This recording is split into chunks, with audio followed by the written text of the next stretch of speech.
The Raven Underground Coal Project is an ill-conceived and short-sighted proposal.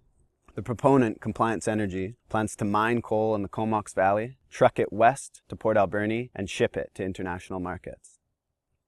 This mine and the associated infrastructure will directly threaten sustainable industries and the communities and livelihoods that they support, all in the pursuit of the world's dirtiest resource. At a time when we're all being asked to reduce our carbon footprint, it just doesn't make any sense. One of our main concerns has been water. So we all draw our water out of the same aquifer. This aquifer is going to be flowing obviously from the mountains behind us, and we think it's going to be seriously impacted by the underground coal mine workings and processing the coal above ground. It's actually called the oyster growing capital of Canada. They grow more oysters here than anywhere else. We represent about 70% of the shellfish growers in the province. Okay. Most of them are family farmers. They've relied on this area because it's such a clean and pristine area that's great for growth for all kinds of shellfish, clams, mussels, oysters, scallops. In our minds, there's no compatibility. It's, do you want food or coal? It's a 16-year coal project versus a sustainable food industry. Yeah. And it just, doesn't mesh.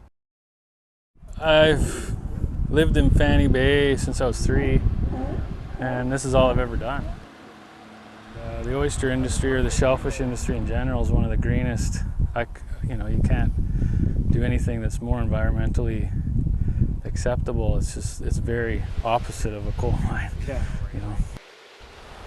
Where does the coal mine fit into that? Well, so it really doesn't fit at all. I mean, it's just in the wrong place at the wrong time, and we can't afford to lose what's here. I moved to Port Alberni about 13 years ago, and a couple of years ago when I heard they were going to put a coal port in this town, I was appalled. Almost immediately behind me is where they want to put a coal port with conveyor belts. There are residences less than 50 meters away. This Alberni Inlet will be severely impacted by any kind of pollution. In order to have the large Panamax and Cape-size ships that they want to use here, they're going to have to dredge the harbor. 40-odd years of toxic sediments, including dioxins and furans in this harbor, will have to be dredged up and re-entrained in the marine environment.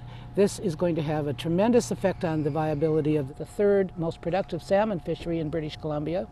Vitally important culturally and as an Aboriginal food fishery, and for the sport and commercial fishing industry. I just don't understand why anyone would even consider putting a coal port here. It's a bad idea. It's a totally bad idea. We're standing in the middle of Cathedral Grove, one of the most accessible stands of old growth on Vancouver Island and one of the island's most famous parks.